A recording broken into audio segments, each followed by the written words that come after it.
Did you know that the Coca-Cola brand is so powerful it can rewire your brain? It's true. Researchers placed study participants within an MRI machine that could watch the taste centers of their brains light up.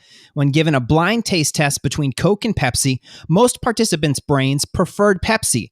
But when they knew which one they were drinking, the results flipped. Just knowing that it was Coke made their brain, a part of their body over which they had no conscious control, completely change. That is the power of the Coca-Cola brand. And while we have no intentions of helping you rewire the brains of your communities, on this episode of the MyCom Church Marketing Podcast, we are talking about church branding.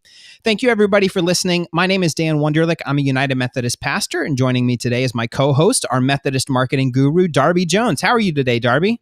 I'm doing great, Dan. How are you? I'm great. I'm curious, Darby, what in your mind are some of the strongest, most effective brands that you've seen or interacted with?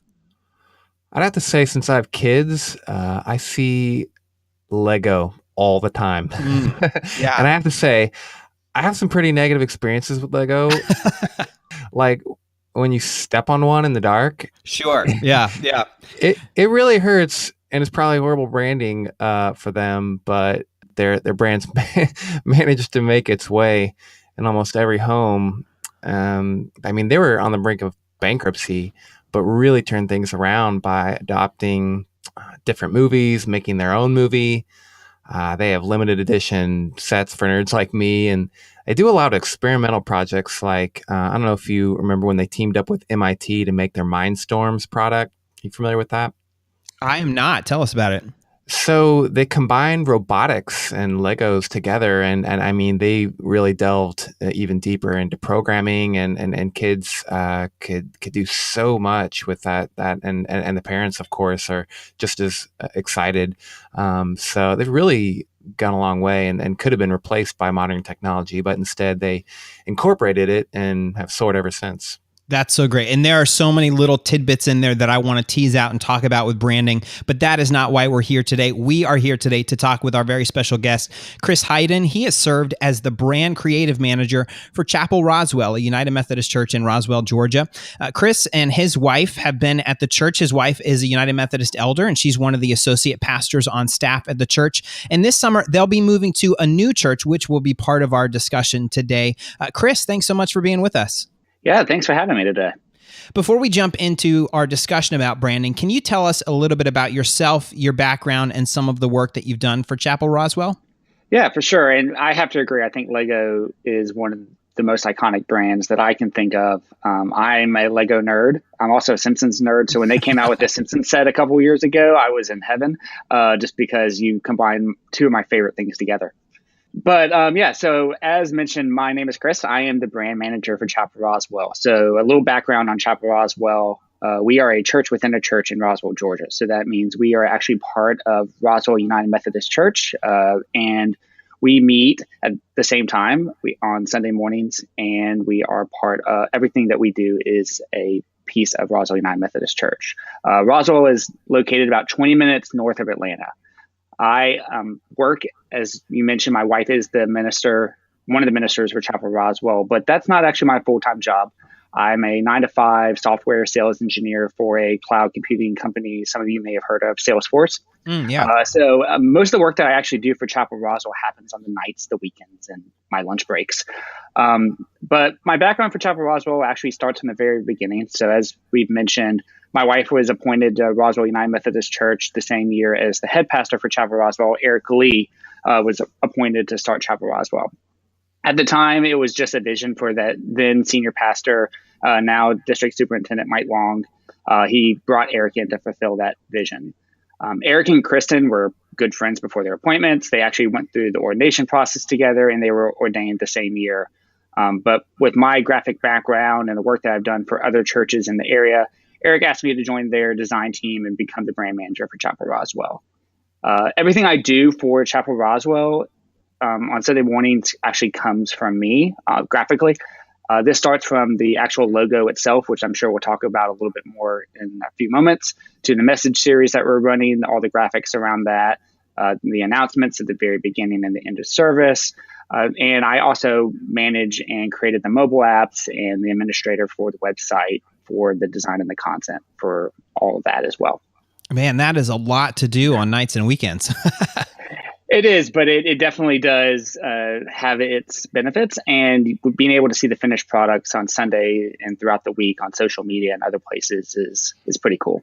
That's great. And I do love that is how you approach this job, because so many of the churches that listen to this program, so many of the pastors, we know that we can't afford necessarily a communications director. Not all churches have the budget space or the staff size or the resources to bring on someone full-time or even bring on someone part-time. And so to have to hear from someone who is doing this in a staff role while they have a full-time job is really great to hear. But Chris, let's start with a really basic question. What is branding? How do you understand it? Yeah, and I think a lot of people that are probably listening to this podcast may think of branding as just a logo. And I think of branding more than just that logo. And as I mentioned, a lot of people may confuse the two. If you're an existing church and you're just looking for a new logo, that's a pretty simple fix. You can go and hire a graphic designer, tell them what you want, and in a couple of weeks, that logo will be created and implemented. I see the brand as three different parts. Eric Kristen and I spoke at the School of Congregational Development last summer on this at Peachtree Road United Methodist Church here in Atlanta. And here's how I kind of see the three parts of branding. The first one is actually finding your brand. Before Chapel Roswell even had a name, we wanted to market ourselves to the community. It's very important to go where your community is and be a part of it. And Chapel Roswell, at the time when we first started, it was known as Roswell X. We would sponsor different street festivals, ice cream socials, and this may surprise some of the listeners, the local beer festival that we had in Roswell. We had a tent, and we told people about the movement that we were starting, and we even had our band play on the main stage with a mix of secular and non-secular songs. So you may need to do a little research what will make your brand successful. That could be locally by hosting dinners in the community, and to those who identify and ask them what they're looking for in a church. It could also go out and to your community, to other places where churches are successful in what you're doing. So Roswell X at the time, now Chapel Roswell. We went to Dallas, Texas. We learned from a great church in the Dallas area, Munger Place Church. Some of your listeners may be familiar with that. And we also went to Union Coffee House. So Union Coffee House is a United Methodist ministry where they have a pastor that is serving there as part of a coffee house ministry. So that's pretty cool. And then finally, in the finding your brand piece, you need to be able to make changes and pivot from those original plans. When, where, and how does your brand meet? Chapel Roswell did previews in our church gym. We met at night. We played multiple worship times, and all these changed from where we are today, but we were willing to change. Yeah, can you talk a little bit about the transition from that early name and that early branding as you started to get to know the community better? How did it transform from what you had imagined at the beginning to what it is today? And you can even talk a little bit about your logo, because it is it is more than just a logo. It really is an embodiment of your experience of the church. And I know that sounds really cryptic to listeners, but Chris, I'm sure you can help us picture it. Yeah, and I think that's actually a logo is a big piece of that. So while the logo is just part of the brand, it's pretty important because that's how people identify you. So when we were in the design phase, we were also scouting locations to meet. As I mentioned, we looked at churches, we looked at our gyms, we looked at our chapel, and our church has a beautiful chapel. But before Chapel Roswell, it was only really being used for weddings, funerals, and occasional services. They have a once a month communion service there. And the chapel is one thing that sets the church apart. It was built in the round, and there's a stage in the middle, and then there's pews circling around it. So when we decided to hold the worship in the chapel, that's where our tagline of life and faith in the round was born. So usually the message is being delivered in the middle, or one of the stages a little bit offset from the middle, but all the pews and all the people that are attending the service are in the round. So we went through different thoughts about that logo, but we ultimately came up with the C in the middle, which for Chapel Roswell, for church, and we have waves coming off of the C. So there's three lines of waves that are coming off that C, and those waves indicate the people that are going out into the community, into the world. Also hidden in the logo, in the white space, is a cross. And we didn't put the cross in plain view on purpose. And that was to hopefully not scare away those that are unchurched or maybe coming back into the church for the first time in a while or even ever. So we are a church and we're very proud of the cross, but we don't want to put it in people's face. Absolutely. And that's something that you can only make a decision about if you are in relationship with the people in your community. If you are a church that's perhaps in an area where organized religion is a positive thing, you're probably going to want to explicitly include a cross because that's what people are going to be looking for. And they might be suspicious of a church that hides the cross. But certainly in the suburbs of Atlanta, if you're in the kind of community where the church feels like it's part of its mission to sponsor a beer festival, then perhaps you're going to be looking for something a little more out of the box. Exactly. And then the final part, so we talked about, developing and design the brand, but the last part I think is pretty important. That also has to do with the community as well as also living the brand. So how is your church taking everything that you've done and developing and actually living through it? So in Chapel Roswell, our motto is a modern expression of a historic faith. So the United Methodist Church has two sacraments, baptism and communion, and we find those both very important. So for baptisms, we do the normal sprinkle for infant baptisms. Or Eric actually does more of a handful of water and puts it on the baby's head, so not just a sprinkle.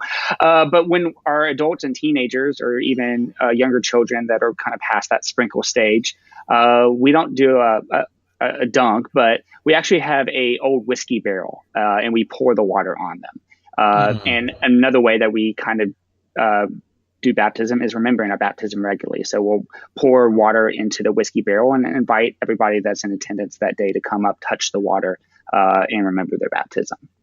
That's so great. Yeah, that's pretty cool. And we also do communion regularly. I think we at least do it once a month. We think it's a really important part of the service and part of who we are. But outside of sacraments, we live our brand through a resident artist. We do responses to messages every week. And we even spend entire Sundays giving back to the community, either doing summer lunch program, meal packing, hygiene kits for local clinics. There's just a bunch of different ways, but knowing that we're not just meeting on a Sunday morning, we're also going out into the community and spreading our wings there. That reminds me of a quote by Seth Godin, who is a well-known marketing thinker and writer and speaker. And he said this: "So the choice is, do we seek to push to the world an idea that doesn't hold up to scrutiny, that isn't true, that isn't valid, but we can trick people into buying something? Or do we build an organization and build a life and build a career where if someone knew the truth, they'd want to work with us?" And I love that so much because I have started to apply that last phrase. If someone knew the truth, they'd want to work with us. You can apply that to evangelism. You can apply that to outreach. The goal, you can apply that to church communications. The goal isn't to create a slick website and the greatest Facebook page they've ever seen and make it look like you have Hillsong United performing every Sunday at your church, and then people show up and it's nothing like that. The idea is not to trick people into coming. The idea is to share your life and share your church in such a way that if people knew the truth about it, they would choose to be there. One of our best MyCom articles, we sort of tricked people. It was, quote unquote, don't go to church Sunday. And the whole idea was, every now and then you should pick an outreach project or a mission project locally and be the church in the community. Don't feel like you have to be inside of these four walls every single Sunday. So that I think got one of the best open rates in MyCom.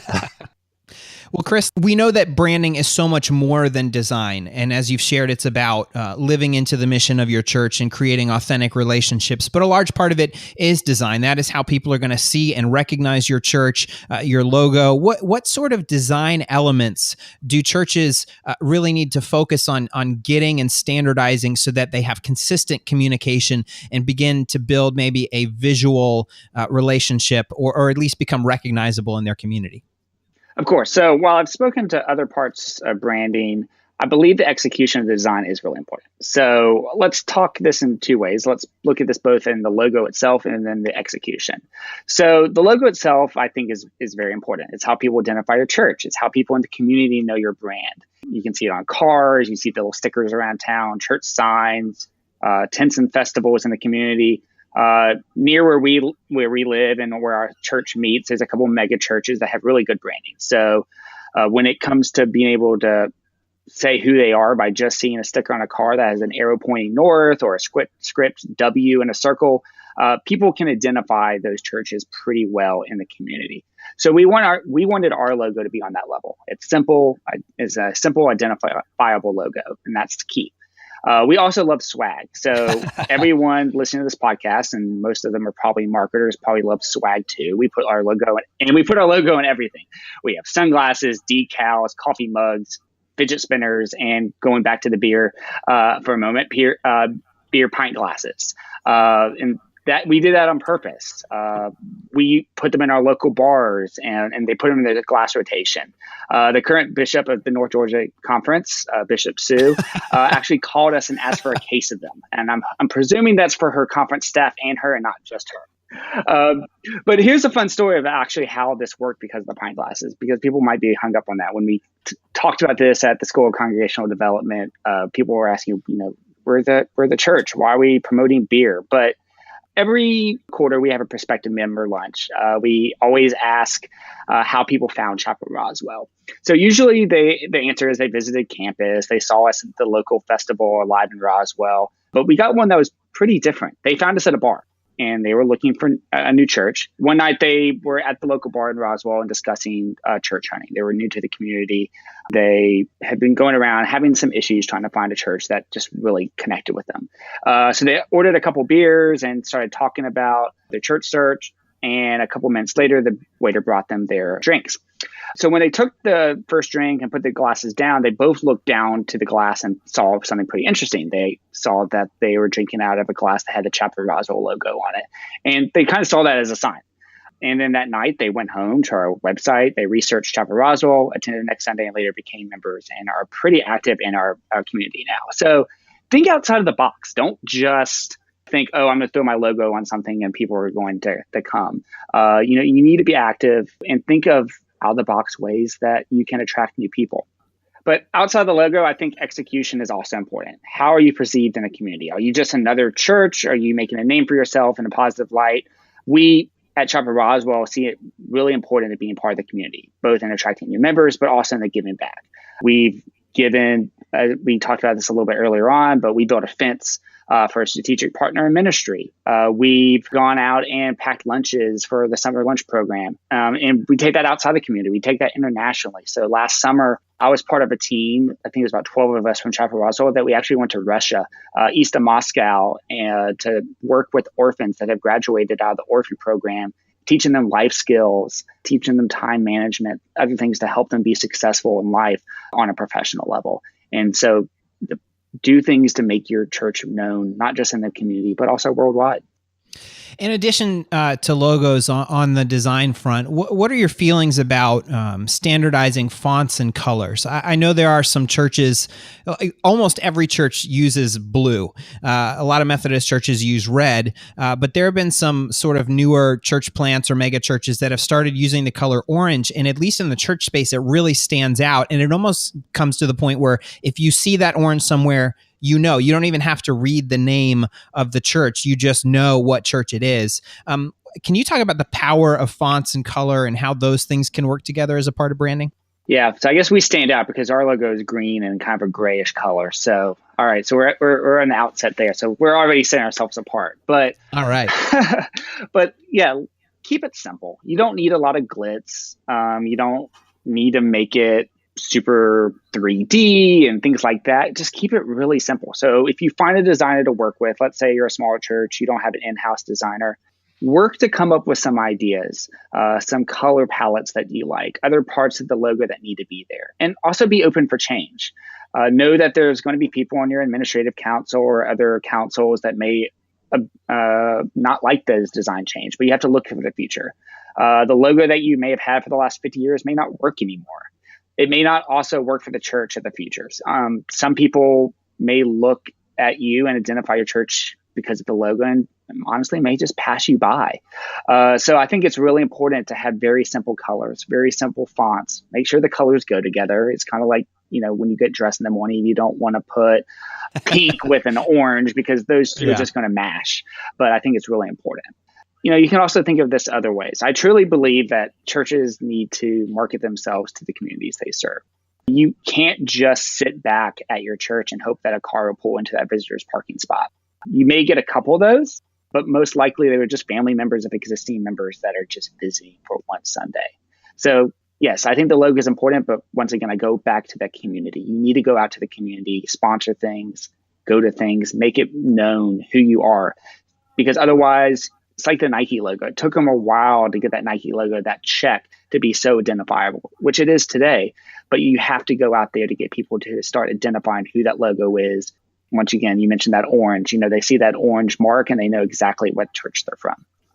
Exactly. I have a degree in advertising, and I remember hearing the story. The woman who designed the Nike swoosh, I think, sold it to Nike for maybe $50 flat with no, residuals, no portion of things down the road, because she didn't think it was all that great and she didn't think it was all that distinctive. And it's not really, the first time you see a brand new logo, it might hit you, you might fall in love with it, but it's really about consistency. We end up falling in love, or at least adjusting to seeing things that we see over and over again, and it's that consistency that will build things in. Well, Chris, as we mentioned in the introduction, you have worked at Chapel Roswell in part because your wife is one of the pastors there, but this summer she'll be transitioning to a new appointment. And is it safe to assume you'll be going with her? It is safe.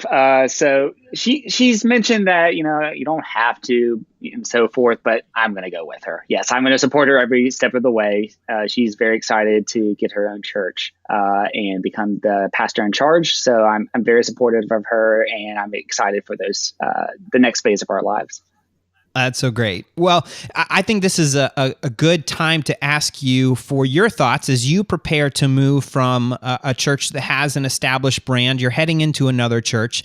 There may be listeners in our audience who are pastors also moving appointments, or there may be folks who are starting a new staff position at their church or volunteer position, or they're looking for a position and maybe sometime soon they'll be joining an established congregation, or maybe it's a church that hasn't even thought about branding. It's just sort of accumulated over the years. When you come into an established church, as you will later this year, how do you assess the current state of branding in an existing organization? Yeah, I think it's really important.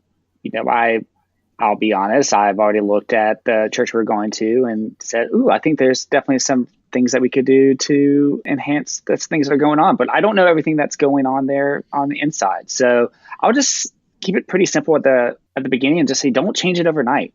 I'm sure there's going to be lots of things that someone's going to want to change from day one. It may be the website, to the logo, to everything, depending on how, when the last time some changes were made. But do take it over time. The church may have some successful ways that they're already living their brand, and you don't want to mess that up.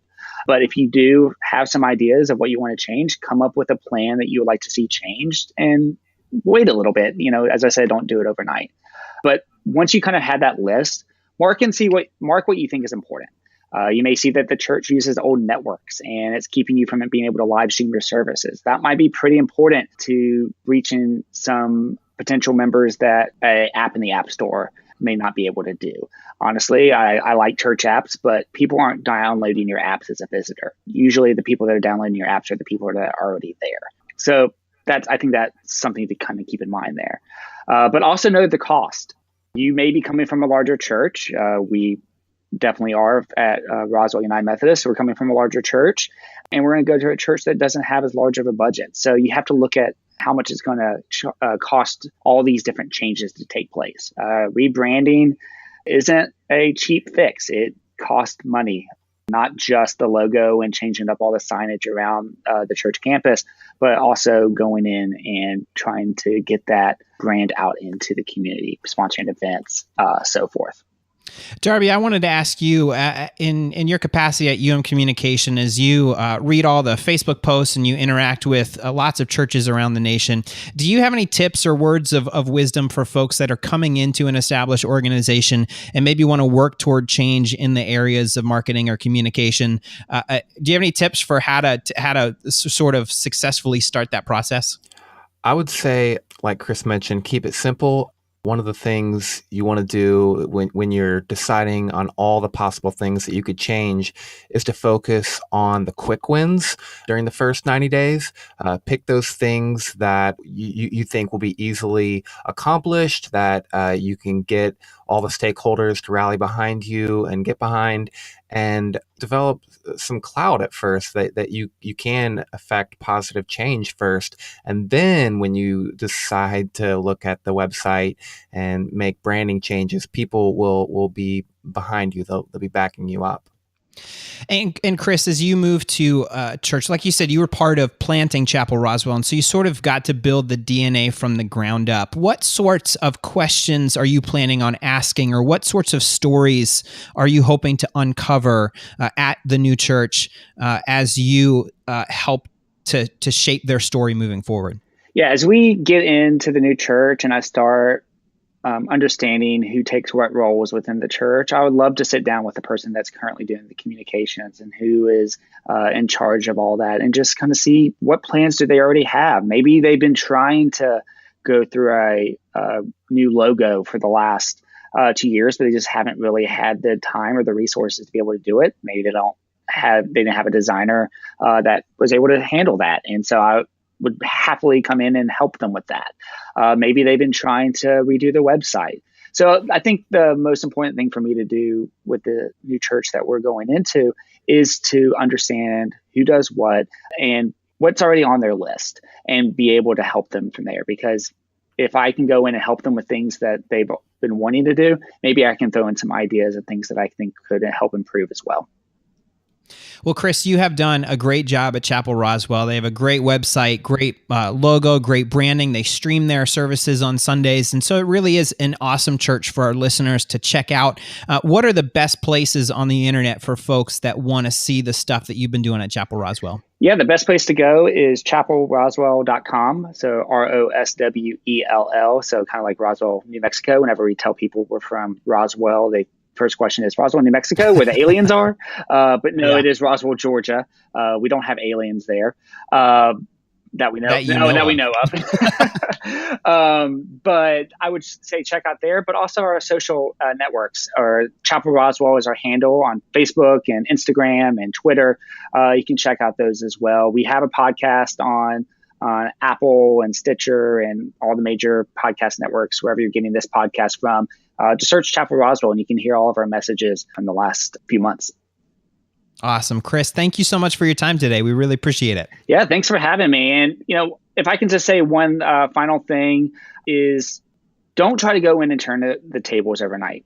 You may want to respect those that have worked on those things before, but we have our ways of doing things. But you may want to make sure that what you want to change is what is in the best interest of your congregation and the other people on staff.